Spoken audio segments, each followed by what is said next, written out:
the general overview of the room. You lose, an elite player in Jake. Yep. Where do you try to replicate that production? It's probably going to be a couple guys. Yeah. I mean, at the end of the day, obviously, Brady was a great player for us.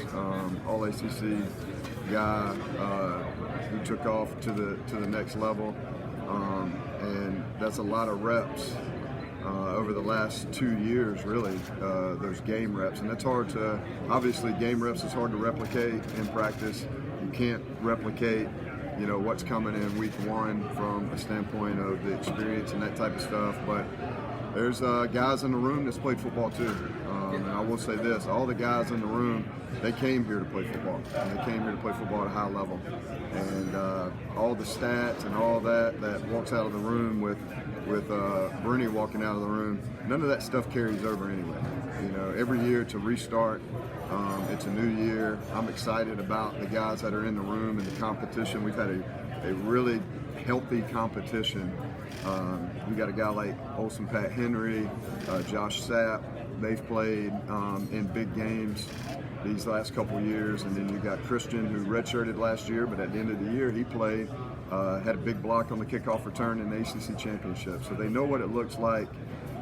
It's just a matter of, I was telling the radio, we have to have this sense of urgency in fall camp of what's coming, because we're playing they're going to roll out a football game in Death Valley here in a few weeks, in about a month and a half, and they got to be ready to go, and we don't get to play a couple games and see what it feels like. They got to know as soon as we roll it out there. You said they all came here to play football. Yep. One of them didn't. One of them came here to play basketball. Right. What's realistic? What's realistic? Well, let me start with this. I lost. We had a little running bet upstairs. I thought that would be the first question of the day, is a basketball player in the room. So I lost that one. So. What did you lose, though? Yeah, just a cup of coffee. So you knew it was coming. Yeah, I knew it was coming. No, it's fine. Chef, obviously, happy to have Chef, and from a standpoint of, his athleticism because you've seen him on the basketball court. And pretty much all the guys in my room have played basketball in some capacity throughout high school or whatever, but obviously not at this type of level. So it's great to have him in the room. He's done a great job of really transitioning himself over from basketball to football. You walk into a brand new room, you walk into a new building, and he's done a really good job of just kind of blending in. That was my advice to him. Hey, kind of blend in, see how the guys work, and just go replicate that. And he's done a really good job of that. But the flip side of it is the tight ends in the room have done a good job of accepting him into the room, showing him our way and our standard and how things operate in there. So it's been really good to see, which I knew there wouldn't be any issues. The guys in the room are great guys. I know Chef's a good guy too. So it's been really cool to kind of see them intertwine, and he's going to be able to use some of his experiences to help our guys currently in the room.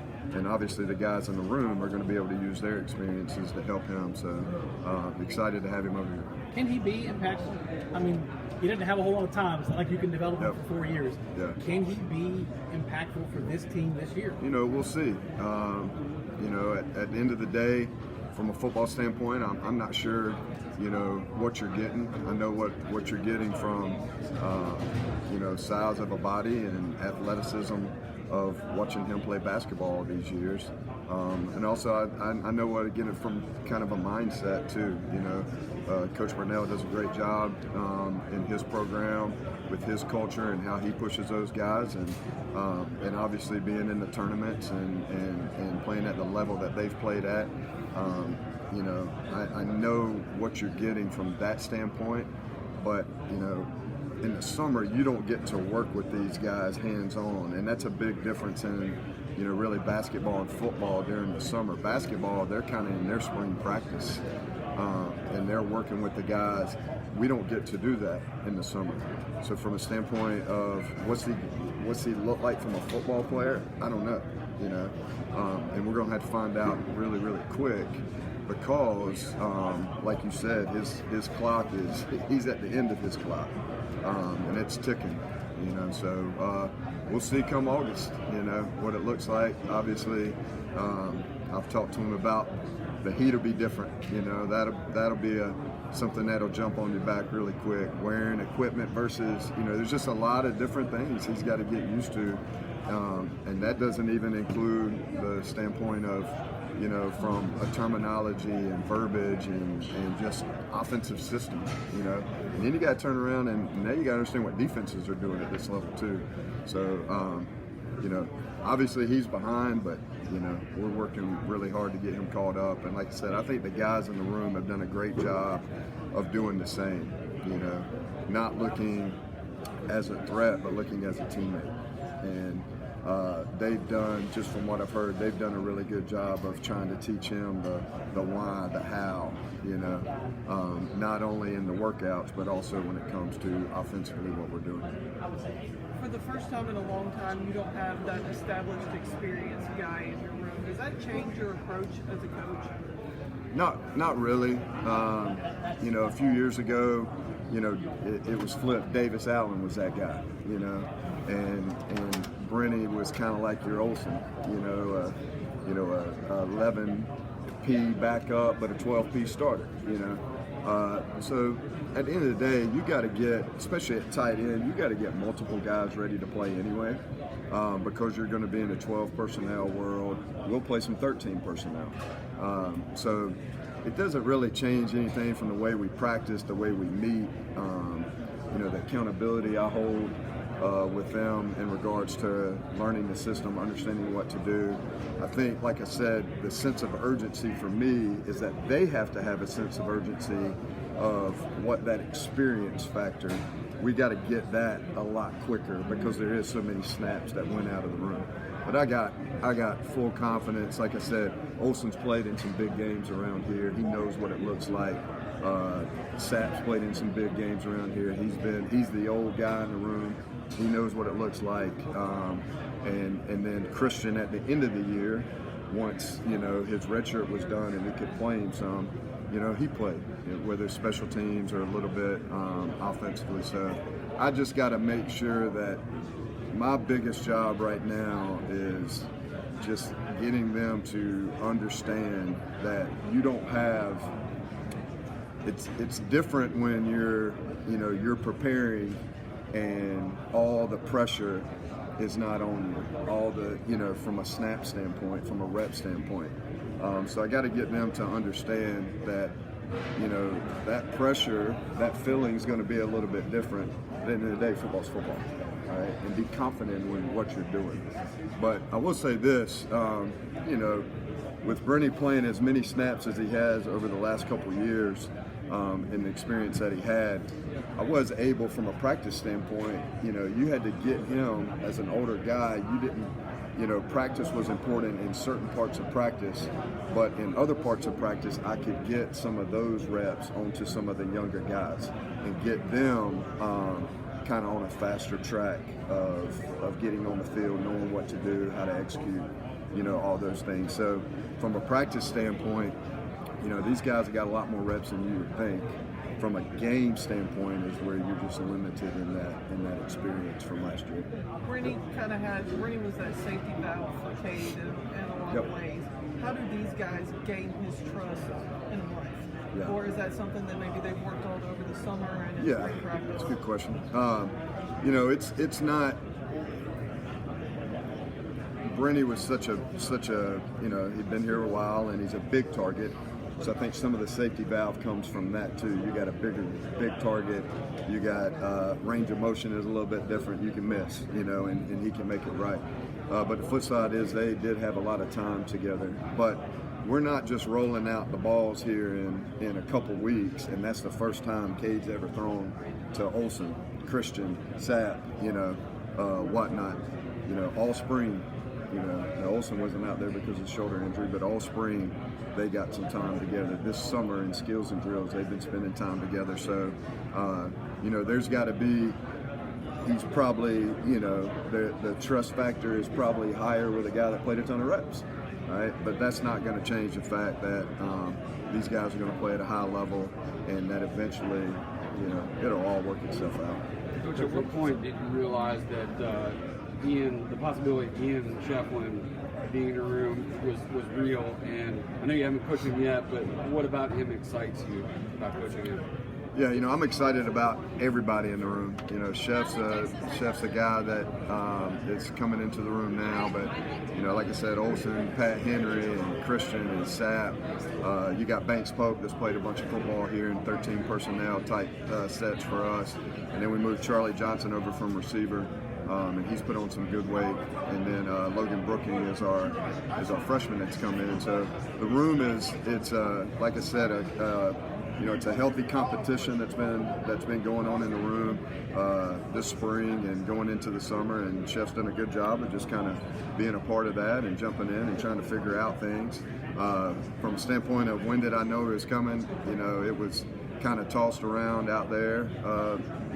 After basketball season was over, and then he had some time where he needed to think about, what his future basketball looked like, and then what this possibility and opportunity looked like, and from there you just kind of letting him be with his family and make some decisions, and eventually it's either he's going to do it or he's not going to do it. He's chosen to do it, and now he's chosen to do it, and he's got to be in 100%, and he's done that. So I'm excited about the room with all the guys, and obviously bringing in a new guy, and it's just going to add to it. What about him physically? Translates well to football, and also the intangibles, his competitiveness. Yeah, I mean you can't. Size is size, and obviously the size that he brings into the room is different than probably what's in the room right now. He'll be the biggest tight end in the room. And then, like I said earlier, obviously playing in Brad's program and playing as a freshman and for 4 years and in the ACC, you obviously know the competition. He's got to have a competitive side to him. And I think the one thing that's probably left out the most is he loves Clemson. And given, he's got a unique situation where he could stay at Clemson and continue to be an ambassador for this university. And I think that's really cool that he's chose to come across the parking lot and continue to do that. Coach Richardson, Richmond Weaver, good to see you. Yeah, good to see you again. Yes, and it must be a competition between you and Coach Christian. Best beard right now. Yeah, well, I always win that, but he's probably got the better hair, I would say, but I've got the cheaper barber bill, so here we are. In all seriousness, have you had a moment to be able to reflect back now that you're entering your 10th year here at Clemson, lifelong Clemson fan, and the journey that you've been going through as an offensive analyst to now your position? No, it's been, I think when I kind of sit down and think about those things is we get a little bit of, we just came back in, yesterday into the office, but we get a few weeks off and you just kind of get out of the building. And for me, I'm on the lake and that brings back, childhood memories. And then when you go out of town and you go places and, you may have the fall on or whatever, and just, people come up to you and I think for those few weeks is when it starts sinking back in. You're at Clemson and this is where you've kind of, spent your whole childhood.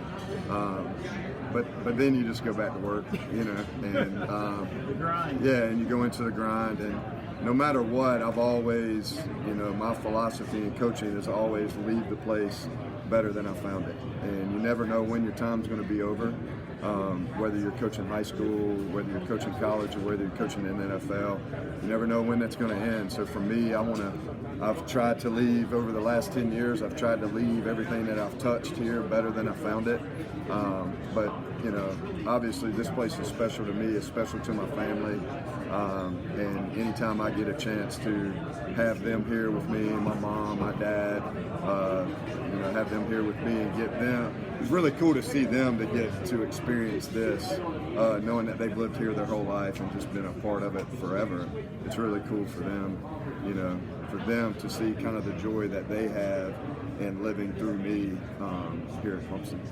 With Josh Sapp, he's been around for a while now. why is he ready to take the next step, and what does that next step look like for Josh Sapp on an opportunity? Yeah, you know, Sapp is had a great.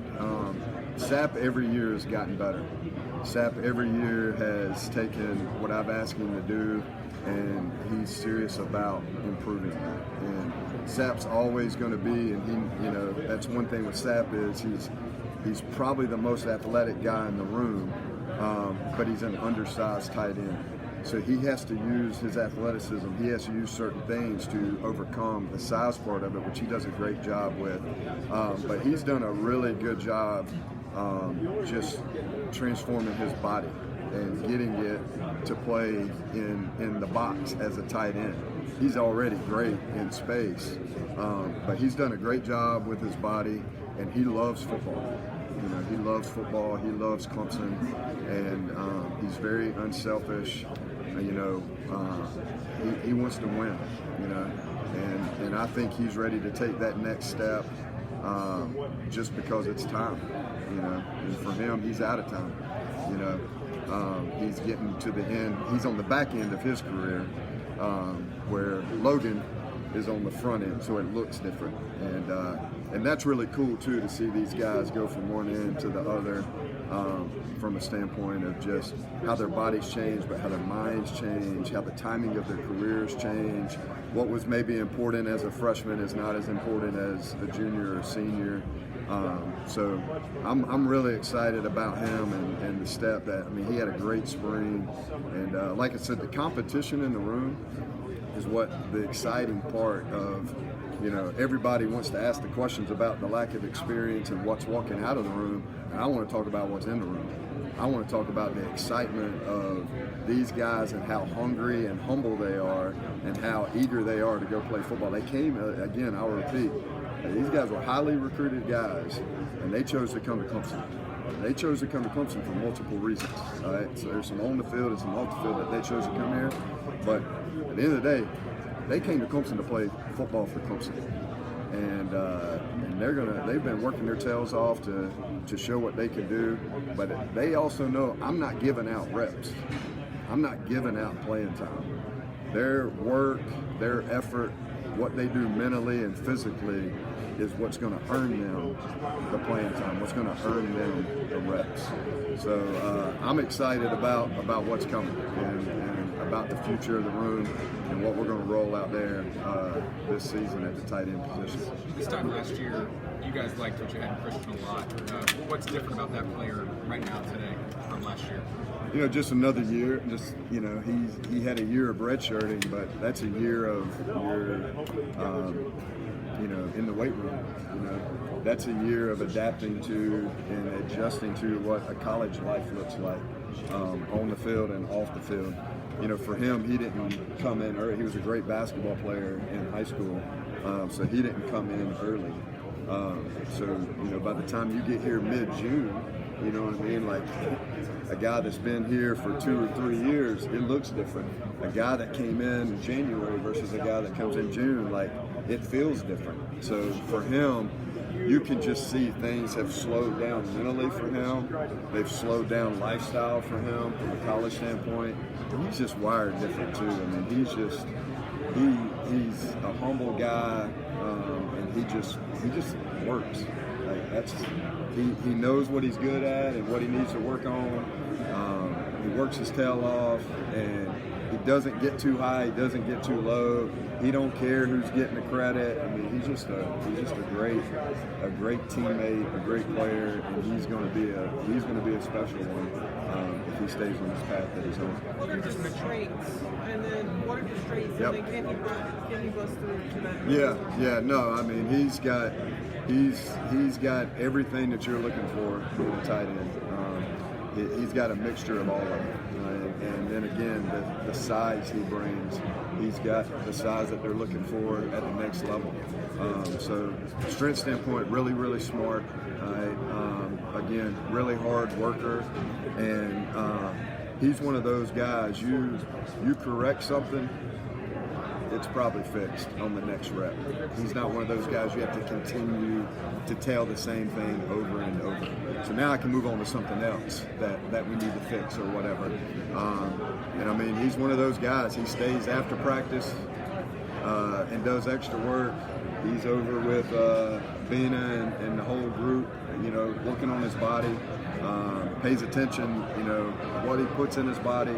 He's just he's the total package when you're looking for a football player at this level and potentially taking that next step. And then Logan looks the part, has the pedigree. What does he need to do, and how is he assimilated to college life? Yeah, I mean, he came in early, which is good, you know. I don't, you know, personally, I don't care if they come early. Some guys are ready to come early, some aren't.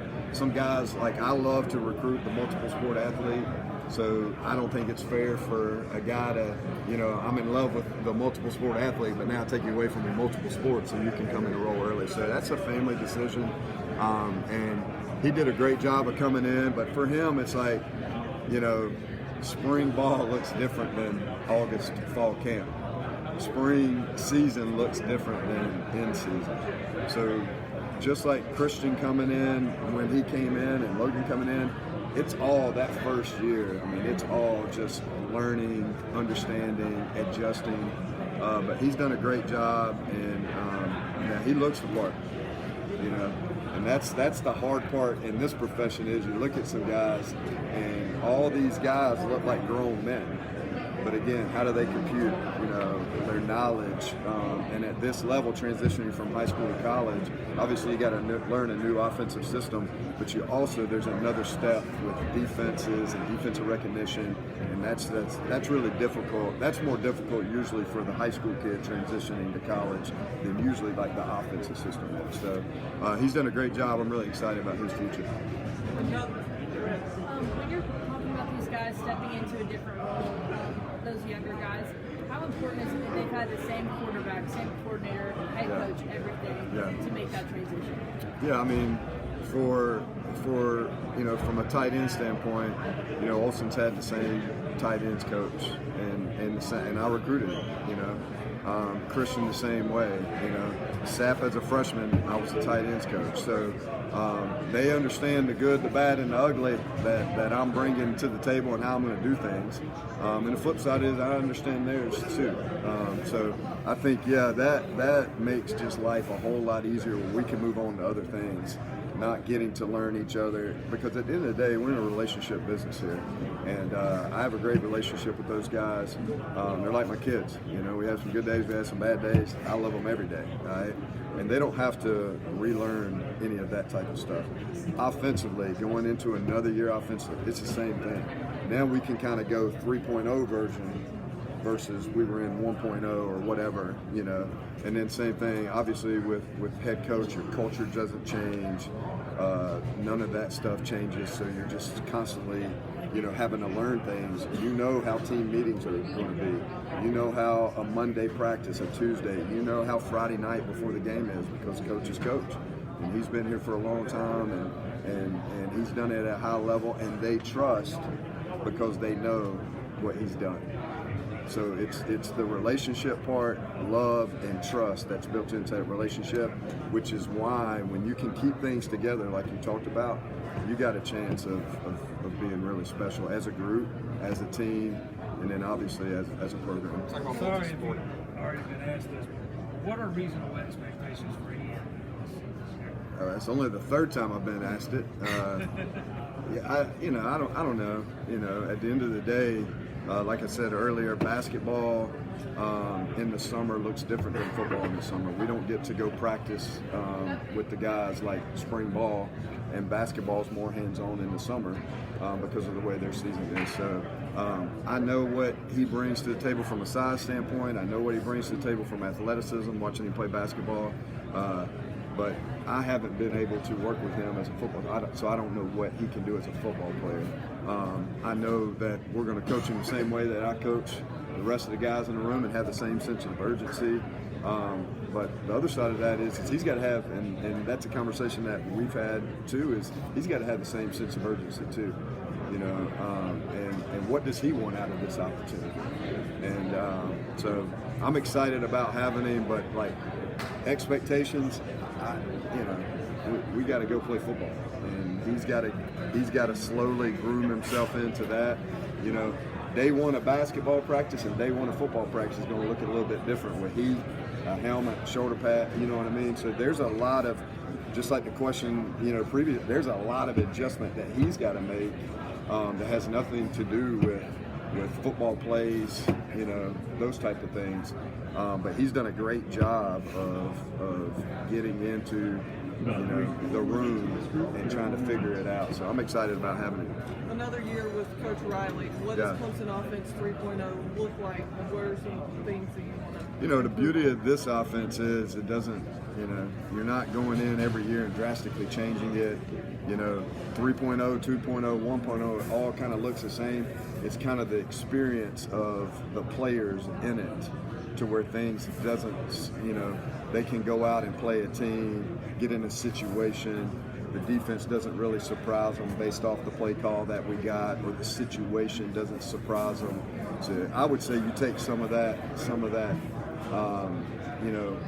lack of, I wouldn't say lack of not knowing what to do, but certain defensive situations, whatever, that could jump out there for the first time, and you're like, oh, wait a second.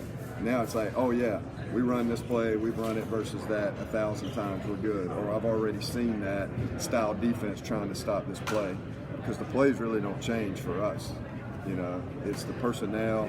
Now we can group different, you got tight ends, receivers, you got running backs, you got some rooms that's got some great depth. Now how do you take the personnel of those rooms and make the offense look different without changing the offense? So I would say that would be 3.0 versus what you've seen in the past is going to be more from that standpoint, not new plays. How has Christian kind of developed from his freshman year into his sophomore season?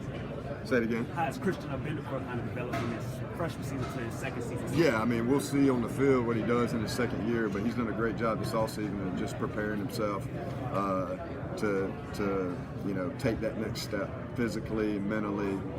He's done a great job, so I'm really excited to see what it looks like year two from year one. Expecting Olsen to be ready to go? Yeah, he's cleared. He's good. He got cleared this summer, so he'll be 100%. With a shoulder, you just want to, you don't want to rush back from that. So he's had a great summer, and obviously he's one of those. You got to hold him back. So he's really eager to get on the field and play football again. So yeah, he'll be 100%. Everybody good? Okay.